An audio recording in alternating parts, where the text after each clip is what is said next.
Leadership appointments.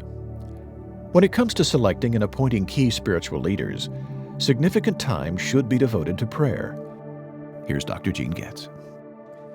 This principle comes really from the experience of Jesus before he appointed the 12 men to be apostles. And it's a very interesting insight because Luke is the only one that refers to prayer in Jesus' life before he did this. And we read about it in Luke chapter 6, verse 12. During those days, he, Jesus, went out to the mountain to pray. And he spent all night in prayer to God.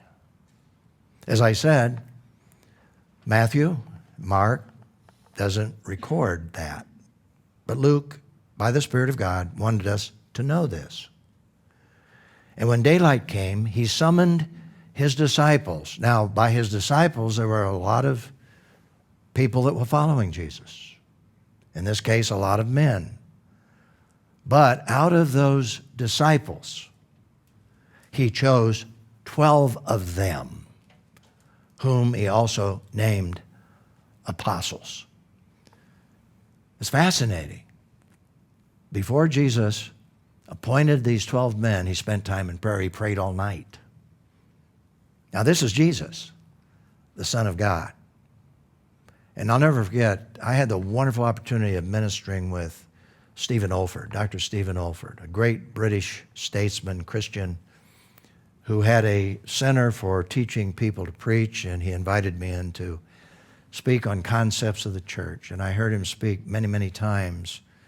The same message, basically, but I was always moved by what he said.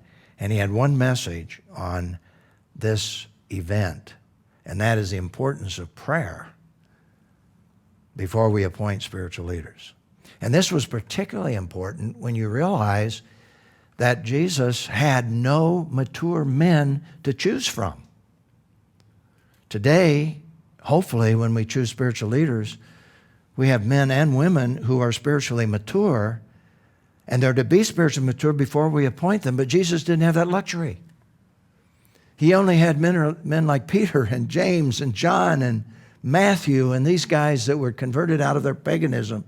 And even after 3.5 years with Jesus, they're still going to be carnal and immature until the Holy Spirit came and put the finishing touches on their lives.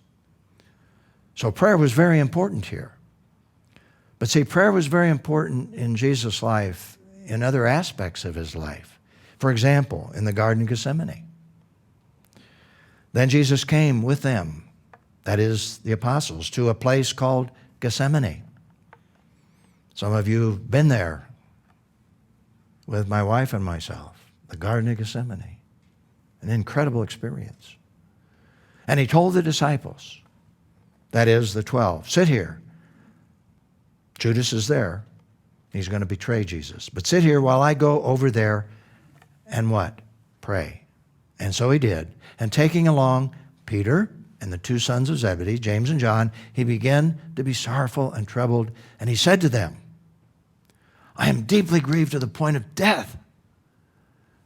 Remain here, he said to these 3. Stay awake with me. And going a little farther, he fell face down and prayed. This is Jesus. Prayed, my Father, if it is possible, let this cup pass from me, yet not as I will, but as you will. Jesus, in his humanness and his deity, prayed. And by the way, what is the cup? We often think it was the cross, which I think it was, but that was only part of it. The cup that he was going to drink was betrayal. Everyone was going to forsake him, including the Father, who Jesus said when he prayed, Father, Father, why have you forsaken me? The cup wasn't just the death and the pain, but those who forsook him and turned their back on him, including all of the apostles. One betrayed him totally. The others forsook him. And so here we have Jesus praying. Another prayer experience, particularly as it relates to leadership, Church is born. It is expanding. This is in Antioch of Syria. And we read now in the church at Antioch there were prophets and teachers, and then they're named. Barnabas was one of them who became a missionary companion to Paul. Simeon, who was called Niger. Lucius of Cyrene. Manon, a close friend of Herod the Tetrarch. And Saul, before he was called Paul. And as they were worshiping the Lord and fasting, the Holy Spirit said, now this had to be an amazing experience because the Holy Spirit is going to speak through these prophets and teachers with a direct revelation. And the Holy Spirit said, set apart for me Barnabas and Saul for the work to which I have called them. And then after they had fasted and what? Prayed and laid hands on them, they send them off. So here we have another illustration of prayer in relationship to the appointment of leadership. A unique experience, but still it involved prayer. And I think that really speaks to us in terms of appointing leaders today. And so I raise the question, though God has given us very specific criteria for selecting spiritual leaders in the church, why is it important that we blend this human process with fervent prayer? Well, the interesting thing is that we do have a very specific list for the appointment of spiritual leaders. But see, this was after the church was born. This was after men and women came to Christ. And the foundations were laid by the apostles and the prophets to build the church of Jesus Christ.